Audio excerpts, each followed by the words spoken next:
the CEO of a well-known company, I won't say the name of the company, came to the front of the line and said, I can't wait in this line, but I need to hire you. Here's my business card and thank you for my book, and left. You never know who you're going to meet. I mean, again, it's that expanding your reach. It's people seeing like, oh, wait, but how did you get into the room? The book kind of helped you get into the room. It's hard to break through the noise. It's hard to be seen. And I feel like the book is the unlock. Rachel, I'd love to start with just a little bit of your background. Like, what was the life situation that you were in that led you to thinking like, oh my God, maybe I should write a book? Yeah, so I've spent the last 30 years working in retail. My most recent corporate role before I went out on my own and hung a shingle to start consulting. But I was running transformation for a $4 billion company, leading store operations for a brand that was 1,000 stores. And so I was in the thick of it, day in and day out of just what the complexities and the disruptions that retail is, what those were. In 2019, I experienced a layoff. It was a layoff I asked for. In transformation, you are firing people for a living often, and that's what I was doing. I didn't like it. I said, I don't want to do this. And so I was like, could put my name on the next list and let somebody else stay who really needs to, because I didn't. And so I stepped away from corporate life and took a little bit of time to figure out what I was going to do, started running great stores. And as I immediately started having clients, and the same thing kept being asked, why do you not have a book? If you had a book, you would be able to really get that message out there without having to engage every single retailer on the planet, which, will never happen. And so that planted the seed. And I was like, yeah, right. Like I've got time to write a book, or yeah, right. Like I'm an author. And so those things over time. So when I wrote the book in 2025, it published in 2026. And so it took about that long for me to kind of wrap my head around it and get there. And I'd gotten really good advice from people that have written 30 plus books. And they were like, this is actually how you go about writing a book. And I followed that formula. And then, got introduced to Scribe. And yeah, so it's all from history after that. But what was that advice? What did you learn from those authors? The advice, it was John Gordon. You probably know him. He just actually published another book. I think we're on 32 maybe now. He said you have to sit down and write it. You can't just write it in between clients and in between work, whatever. You have to sit down for he can write a book in 30 days. I was not that lucky, but I was heads down for 2 straight months and got the book written. And I think what the value there was, I was so focused on what I was doing and what the message was, and the rewrites and the edits and what have you, I think were really minimal relative to what it probably would have been if I had just done it in between over the last 7 years. So it was good advice. And I've actually shared that advice with a friend who's writing a book. It comes out in a couple of weeks. So it was the same thing. I was like, will you stop trying to do it in between all your speaking engagements? Sit down and write the book. And so sure enough, he did, and he got it done as well. So I do think that's winning advice. Okay, so I think there's lots of ways to win, but this is a really interesting one. And I actually don't get to talk to that many people who have enough control over their schedule to really do it. So tell me even more, like all the details. Like, what does it look like to go heads down for 2 months? Did you move and live in a hotel room? Did you cabin in the woods? Did you block your calendar? Did you cancel clients? Like, what does that really look like? So, it was kismet, because I was wrapping up one client that I had worked with for 4 straight years. And I was transitioning to another big client, but I had a 2-month gap in between them. And I had never not had something going on. And I woke up one day and said, you know what? I need to not kill this time. I'm going to write the book. And if nothing comes of it, no harm, no foul. I didn't decline client engagements to do this. I have this time somewhat blocked already. And so that's what I did. And it was so cool. And I was like, I think I'm going to go to France, and I'm going to just go to Provence, and I'm going to sit there in this beautiful lavender-filled environment, what have you. Well, don't you know how distracting that is? You're not writing a book when you're there. You're like, wait, no, I'm going to go to the Brocants, and I'm shopping, and I'm sightseeing, and I'm walking, and so it ended up working out better to just allow myself to be heads down in my office working on the book. And it was such an amazing experience. And did you find you could get, were you working 4 good hours a day? Did you work to, write 2,000 words? Did you kind of like buckle down for 8 hours? Were you working like a maniac for 12? Like, how did it feel? I felt like I did a little bit of all the above. So I'd wake up Okay. some days and be like, I'm just going. And I would just, and side note, I wrote by hand a lot of it Interesting. because I found when I was writing, stories would come flooding Mhm. into my mind, et cetera. And I would just capture it all. And I got to a point where I said, I'm not going to handwrite all this. So I'm going to have to type it all. So I actually ended up stopping the handwriting about halfway through and like, you know what, I'm just going to type this. So then I typed in the whole beginning section that I had handwritten and then typed from there. But if I was just like in a fog and couldn't do it, I just gave myself the grace to not write that day. I went and did Mhm. something else. I went and rode my bike 20 miles. I just did the other things that I love to do and not worry about it. But then inevitably it might be 11 o'clock at night, that night, all of a sudden I can't sleep and I have a great thought and I just start writing. The other thing I didn't worry about, and I think this was key, I initially tried to write it in the order I thought the book should flow. And then I realized that I was forcing myself to think very linearly. And I didn't want to do that. So I was like, just write the information and worry about Mhm. organizing it later. And that was key. That Mhm. allowed this free flow of, thoughts and experiences and stories. And my book is filled with real stories, which feedback from people who are reading it are like, we love the stories so much because it brings to life what you're trying to say we need to do to run a great store. Yeah, it's so much easier for people to remember stories and relate to them. It's something that, in particular, nonfiction authors, I feel like underuse. You know, the wealth of experience you have from all these, the long career plus the consulting that you've done is, people get to see themselves and place themselves in stories in some really interesting ways. I'm curious how the book changed, how your vision for it changed through this kind of creative process. You wrote it very quickly, and kudos to you for being able to just sort of get it down on paper without overthinking the process of getting it down on paper. I agree that's a very important distinction. Did the vision change as you worked through it, or do you kind of knew what it was going to look like and had a clear path towards it? Well, to be honest, in 2020, I started writing a book Okay. and I wrote a 3-chapter manuscript and gave it to a publisher. And they came back with, we don't like this book. We don't think it has legs. We think that the audience is too narrow and we're just not interested in publishing it. And I threw it away. I didn't even Hmm. save it. I Oh, literally discarded, I just discarded all of it because I was like, I'm just not doing this. I need a fresh idea.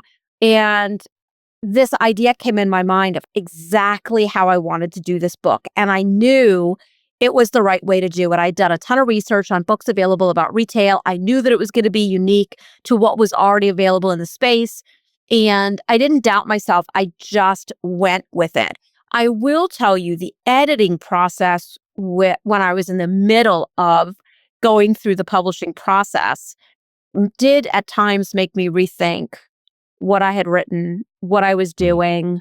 And that was only because I had a tendency to overthink it. Like, wait, is this going to resonate? Wait, I'm investing a lot here, right? Spending mhm. time and effort and what have you. And is it going to resonate? And so there were moments where I would like want to rethink it and rewrite and what have you. And maybe that's normal. You guys had said, or Publishing had sat your book about writing books and just some things that you should expect during the writing process. And I a few times went back to that and I was like, okay, I'm in that valley of like, am I sure I should be doing this? Is it the right time, the right book, the right content? But if you can keep pushing through, I mean, it helped for me that I had my husband and my daughter, some work colleagues that were all really supporting the effort and Mhm. said, don't question. y- You've been number one in every role you've ever had, no matter the size of the retailer. Help other people understand it is possible and what it looks like. It's not luck. It's not a fluke. It's actually, there's a framework for it. And they were like, just stick to what you know. Don't get distracted by, well, someone else had this idea and they had that idea. Like, just stick to it. And when I did that, when I was true to kind of what I thought was really going to help people, when the day was done, you're not Mhm. going to become a millionaire off selling your books. The the idea, I think the heart of it has to be, I want to impact the industry. I want to help people who work in retail. Retail's often the Mhm. role that people take until they find the role they want, not always being overlooked as a legitimate, fulfilling career. And so I knew the impact the book could have, and I knew what my goal was from an impact point of view. So I just had to stick with it. And I did, and I'm glad I did. I'm getting really good feedback about the book, selling lots of copies of it.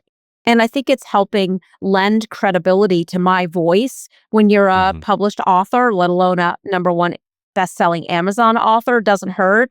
And I'm seeing a lot of potential client engagements around it. And, all those things were the byproduct goal that I was hoping would happen. That's awesome. Yeah, I that Yeah. leads us directly into sort of how you use it in the context of your broader business, which is retail consulting, and it's just you, right? You're Yes, consulting? and I use sub-consultants Okay. for projects. So, for example, if I am working with a particular client, I've got an awesome client right now out west, and there were some parts of the project that I will use a sub-consultant for, Mhm. because I've always been this way. I believe that you should only work with experts in role. So for Mm. me to pretend like I'm an expert in HR, I'm an expert in finance. No, I'm an expert in store operations and everything that includes.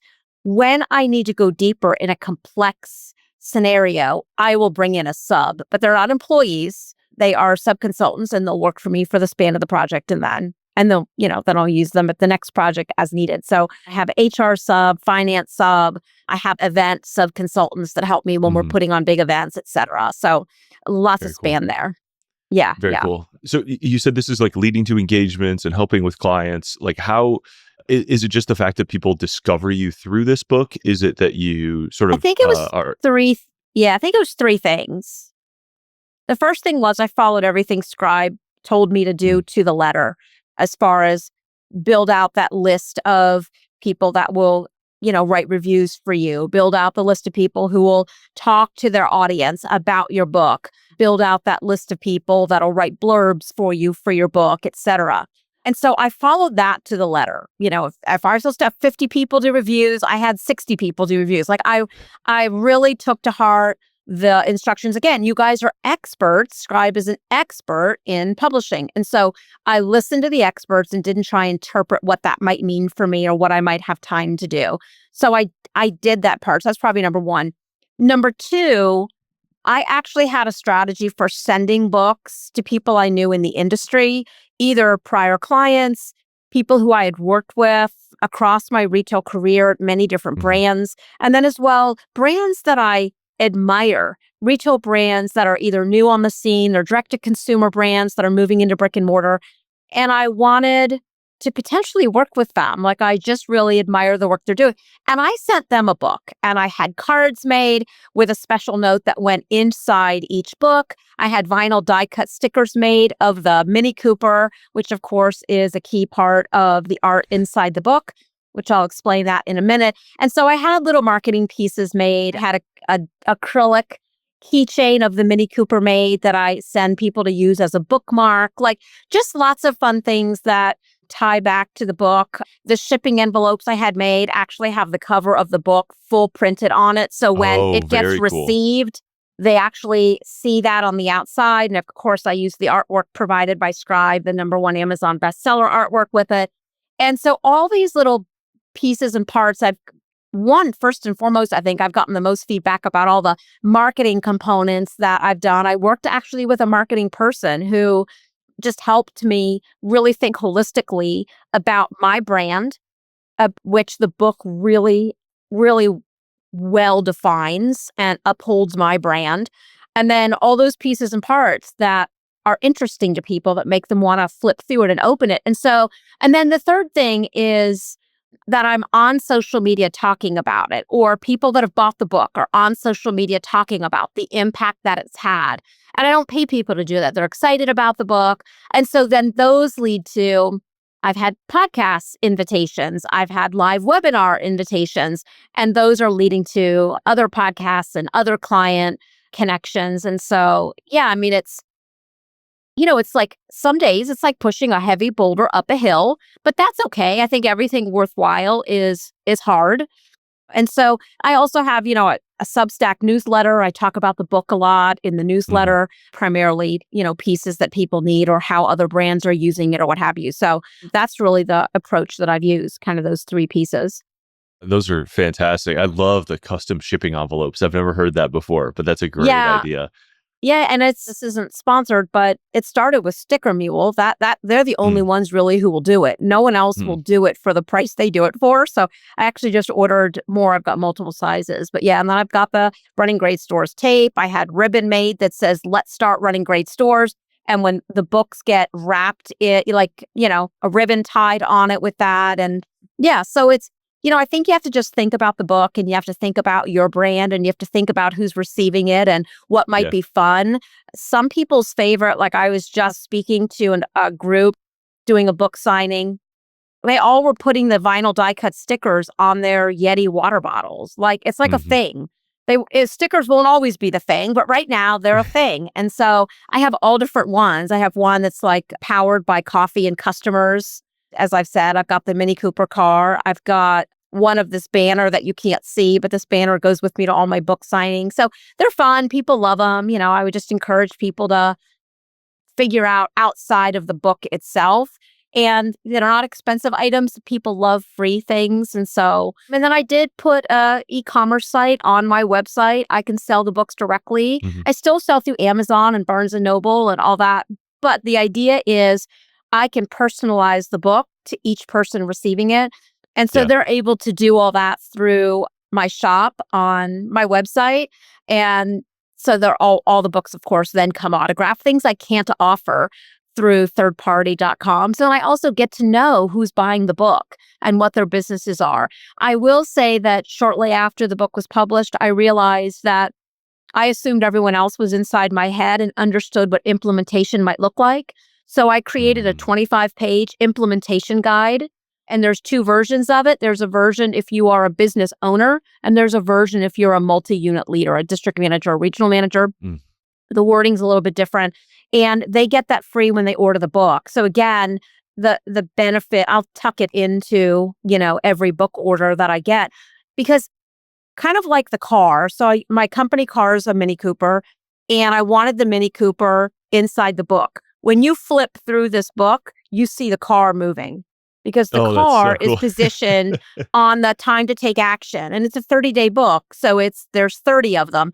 And the car is just moving from left to right. Because the idea is if you don't apply what you read, nothing changes. Just like if you don't drive the car, you don't ever move, right? And so all of those, I think, pieces and parts make it fun, but send the ultimate message. Reading a book does not change anything. Applying the book is where real change happens. And so that's kind of been, my message and my mantra. It's like CEOs reach out to me, they're buying 100 books for their stores. And it's like, your DMs need the implementation guide. I'm happy to sit on a call with them about how to do it, but it's not a magic book. Let's just remember that. It's not magic. We have to do the work Yeah. of the work once we've read it. So, yeah, there's a little bit of an intensity there with me around it because I wish you could just read it and be number one. You won't read it and be number one. If you read it and apply it, you can hit number one. Yeah, a good friend who often repeats, learning is changing behavior. So it's a good reminder. Yeah, no silver bullets. There's so much to love about this book that I feel like you did, it's obviously like you have some advantages having spent a career in the world of branding and marketing and customer focus. But, I would encourage people, if you haven't seen it, to just look up this book and Rachel's brand generally, because it is really fun and it is really unique. Yeah. The- Well, and one of the experts that sits at Scribe-publishing, because there's these things called Rachelisms sprinkled Mm. throughout the book, and they're things I'm known for saying. In fact, there's a funny thing in here is a true story. I was leading 1,000 brand team and a brand with 1,000 stores. Let me say that right. And she used to write down the Rachelisms. And she was like, someday you're going to have a book about Rachelisms. Well, this isn't that book, but a lot of them are in here. And in talking about it, one of the people on the Scribe team said, I can envision a cartoon, like a New York Times sketched cartoon of you in like a box with those Rachelisms. And then we did the same with the Mini Cooper car. We animated that. But I think those ideas, that having a publishing partner that Hmm. helps you continue to elevate what you're trying to deliver, having a great cover or a great branded piece might sell the book, but might not. What's written inside is what will keep selling the book, right? So Yeah. you can't just like have a fun cover and then think you're home free. You're not. But it's an important part. And I don't think enough people spend time on the actual layout of the inside of the book. And is it easy? I mean, I have so many books in my library, but I even bought other books that were 30-day type books to say, how should the layout look? What do Hmm. people expect when they buy something that I'm going to read once a day for 30 days? And so that really helped as well. So I love it. I mean, I don't know that I have another book in me, but I will say that I had some clients say, we want you to write a book about talent, from finding them to developing them, promoting them, etc. Again, I don't know if I have another book in me, but if I do, Scribe will be the first to know. Well, that's it's how the first book came, right? It's people That's right. pulling it out of you, asking questions, saying you should write it down, just telling you about the problem they wish you'd solve for them. So that's how it happens. I like to ask what unexpected good things have happened as a result of your book being out in the world. I know as we record this, we're not too far from the launch, but it sounds like some things have already started rolling. Yeah. I mean, I think the best things that have happened is no matter how many years I've been doing this, and no matter how many people in retail know me, and it's a lot of people who know who I am. And it's one of the reasons I like having my face, because as your last name changes and you get married or remarried or Hmm. what have you, and then people don't know the last name anymore, but they know who I am when they see, like, oh yeah, I know her. I worked with her at the Gap. I worked with her at Ann Taylor. I worked with her at Bath and Body Works, what have you. And so that's a piece why I've always used my face in my consulting business. But I'll say probably the best thing has just been, I just feel like I have a little more reach. I'm certainly not there. I'm not selling, I'm not going to sell 17,000 copies and be a New York Times bestselling author 2 months from the launch of the book, right? But I'm very proud of achieving #1 best-selling author for Amazon in the first, I think it was by the third day that the book was out.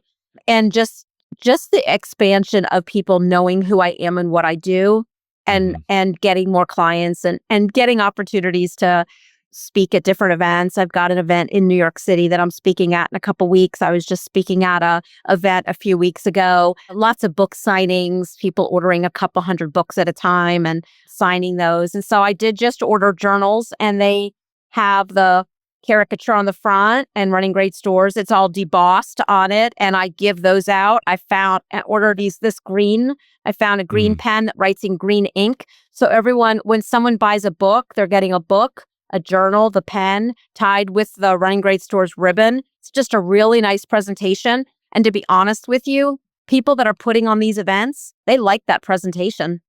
They're like, yeah, we Yeah. actually love how you do this. We can put one out at every seat, at every table at this event on Park Avenue in New York. And it's brand right. It's like not our brand, it's your brand, but we're proud to represent it and to offer it out there. And so that's another fun component. Like every month, I've got another event that I'm going to. So just, keep pushing on that flywheel to move forward. Yeah, I want to dig a little deeper here because this is a really exciting kind of thing. So you're like taking all these in at your house and building these Yes, I packages am. yourself? Okay. Yes, I am. Um, I have support staff that helps me like fill orders online, whatever. But if mhm. I'm doing, like, I have to go drop 75 journals, books, pens, all this off, and I'm going to tie every one of them, and I'm going to make every one of them look like a gift, like someone was coming to my home. Because I Yeah. think it's all going to be wrapped in bubble wrap. So it ships to New York well. Like all those extra details matter. And I think it comes through to the recipient. I think there's going to be retailers sitting in that room, and I have to believe they're going to say, all right, I a little bit love this attention to detail, because retail is detail, and we know that. And so these experiences that people are having with the book, whether they hire me or not, that's for me, it's the passion and the impact of being able to help retailers do this hard job better. The book was written, I thought I would see store managers and district managers primarily the ones buying it. And there's a thing out there, I don't know who made this up, but says district managers are the second hardest job in retail, managing the first hardest job in retail, and that's the store manager. And so anywhere that I can get that message out, it's a hard job. They're closest to the customer.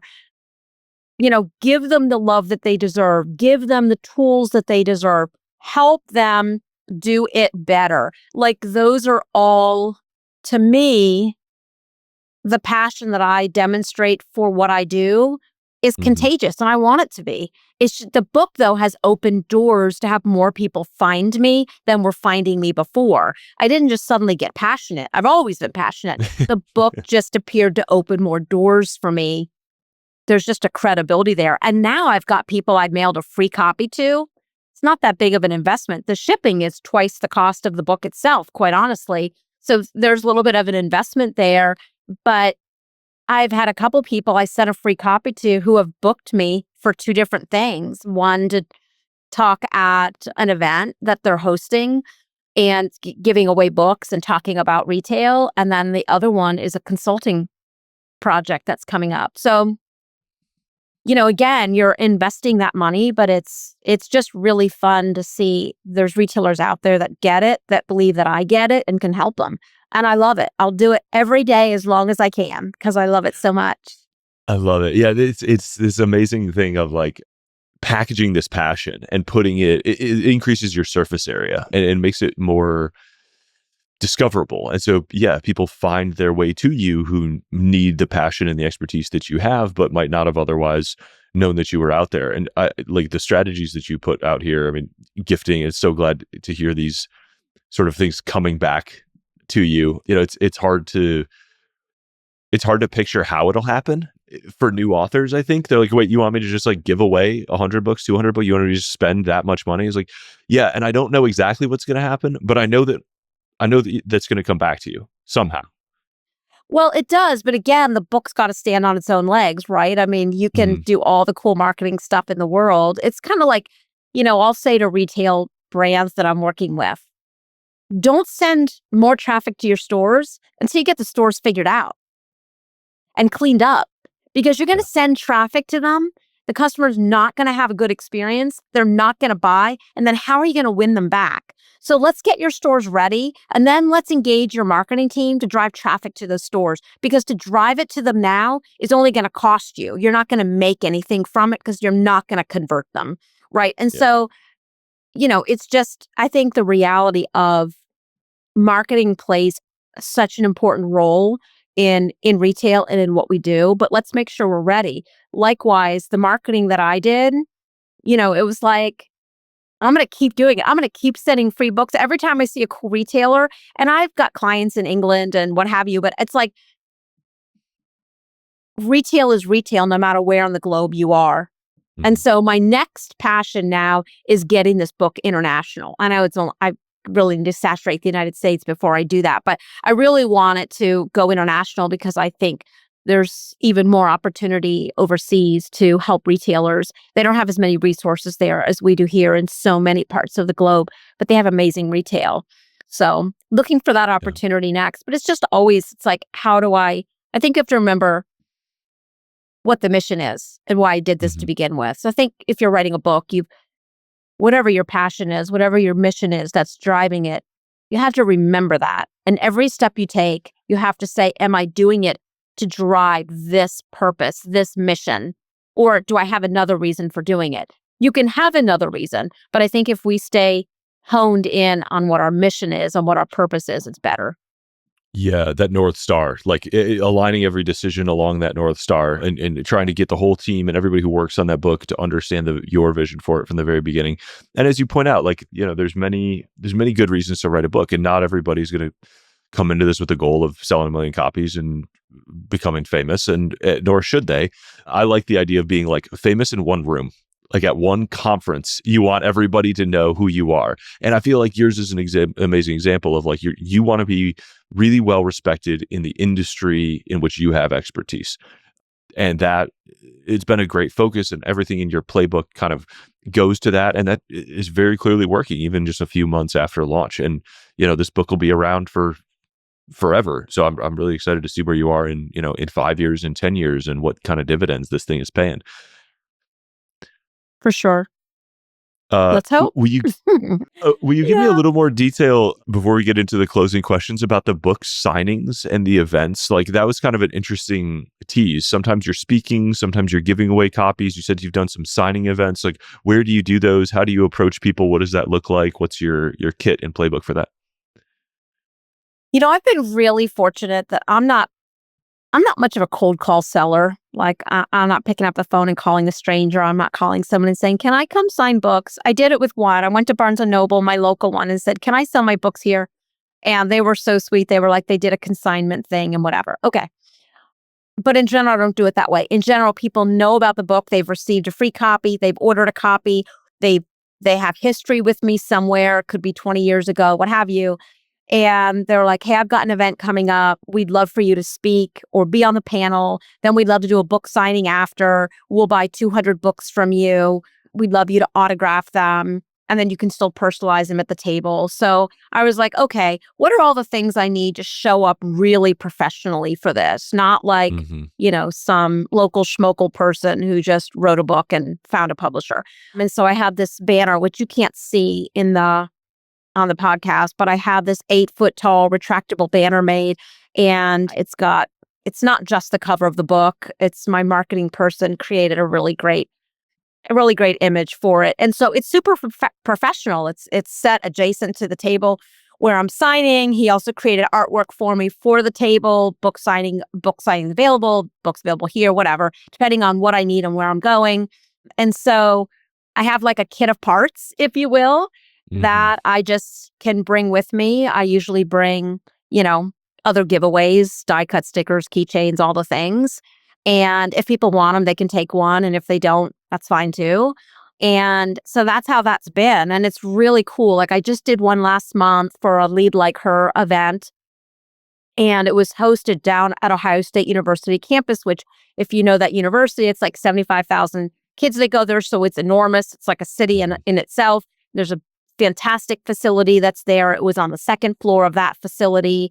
And some students were invited who are in the retail school there and just got to talk to them. And they all wanted to know, like, how did you decide to write a book? Like, how did this work? They were so curious. But then I had other people that work in retail that wanted a copy of the book. And of course, the host of this event bought the books from me, and then they were giving them for free to the attendees.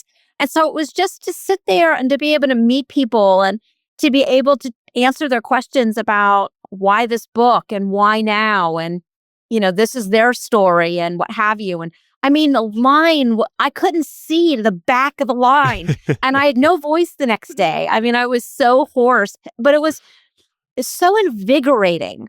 And I loved every minute of it. So the book signings are really fun, and they've all been a little different. Not all of them are that big. I mean, that was a couple hundred people in line, waiting to talk about the book and to get their copy. Others have been smaller than that, 50 people and what have you. But they're all really fun because, to your point, you're kind of famous in the room. They heard you speak. They're curious about your background, or they remember you from somewhere. And, I feel bad when I don't remember them, but, they remember you, and it just leads to great conversation. And it was interesting. There was this really long line. The CEO of a well-known company, I won't say the name of the company, came to the front of the line and said, "I can't wait in this line, but I need to hire you. Here's my business card, and thank you for my book," and left. And got a message from his assistant 2 days later and have a call with him in 2 weeks to talk about a project. So, Amazing. It's like, you never know who you're going to meet. I mean, I was like, who's this guy? He's like really well dressed, actually quite handsome, like just really well. And the student who was standing there in front was like, "Oh no, go ahead. It's fine." but he couldn't wait in the line and what have you. And it was just a cool opportunity. I don't know what'll come of it, but it's that expanding your reach. It's people seeing like, oh, wait, but how did you get into the room? The book kind of helped you get into the room, right? So, Yeah. Good, bad, or indifferent, right? One could argue, well, my experience and my qualifications and my capability, but there's a lot of noise out there. I mean, it's hard. Yeah. Social media is hard. It's hard to break through the noise. It's hard to be seen.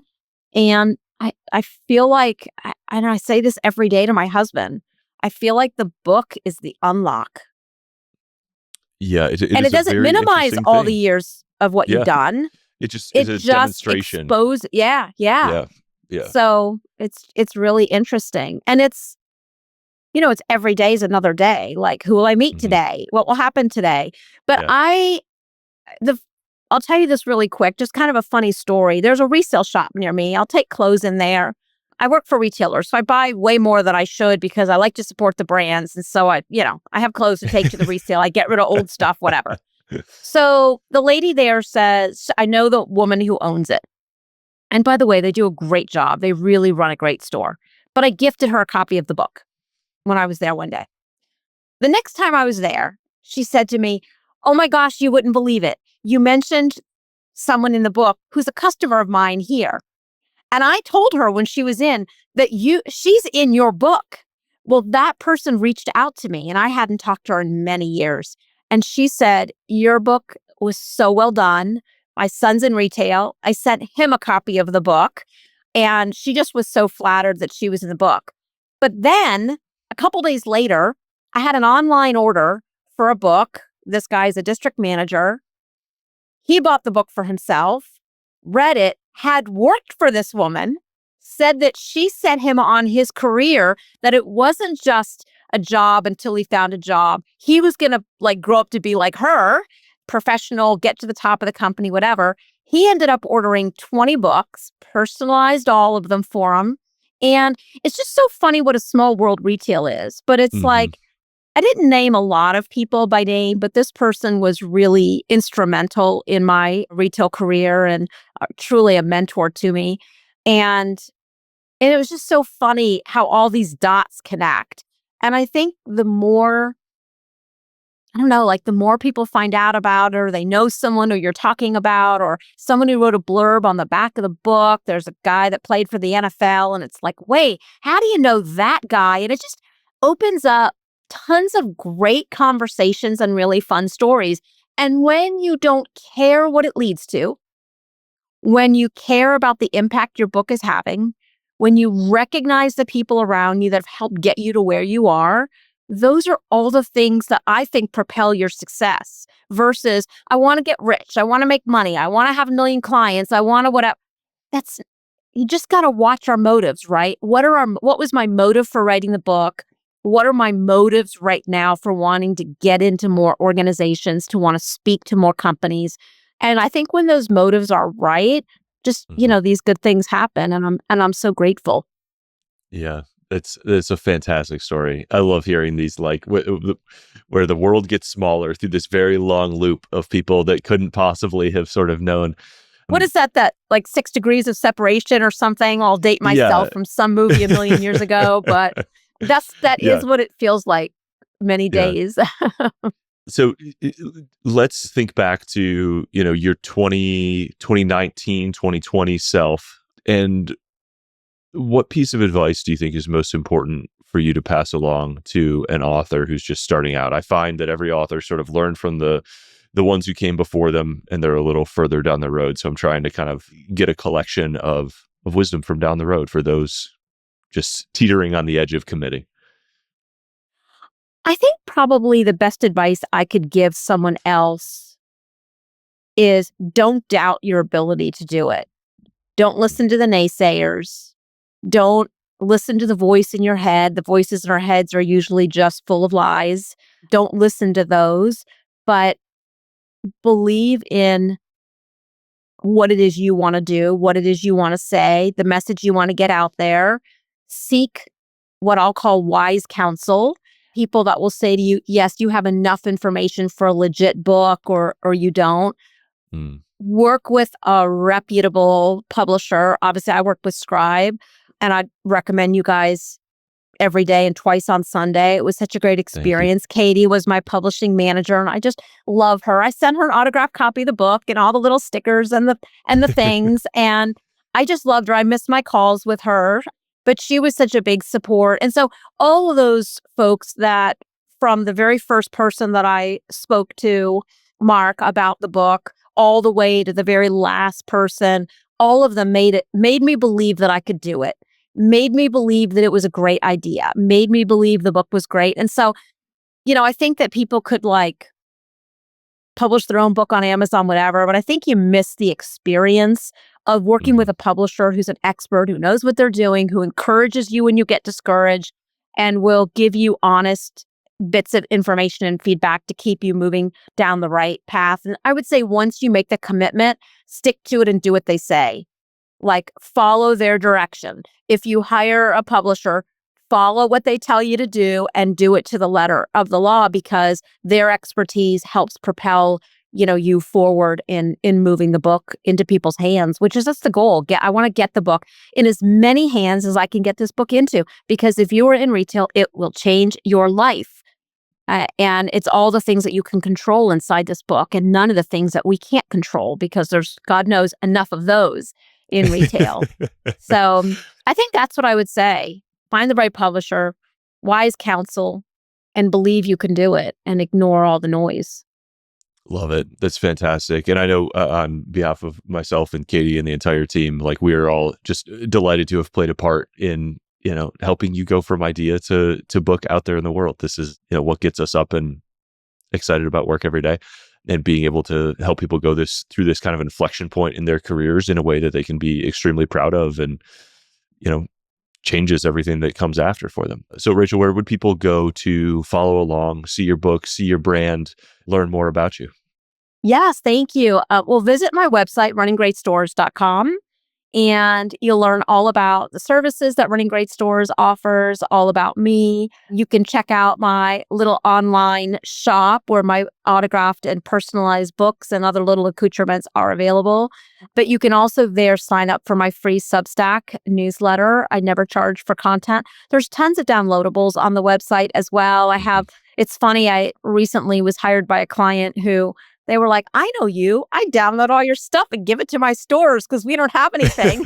And so when I started meeting the stores, they were like, man, we feel like we're meeting a celebrity. I'm like, you guys are too much. You're so nice. So there are a lot of free downloadable bits of information. And so signing up just gets you exposed to that. Never saw the mailing list, and you never get spammed. So it's literally one email a week. And then the rest is you go to the site and pull what you want. I'm not going to push it on you. So yes, that'd be great. People can follow me on LinkedIn and Instagram as well, Running Great Stores. So pretty easy.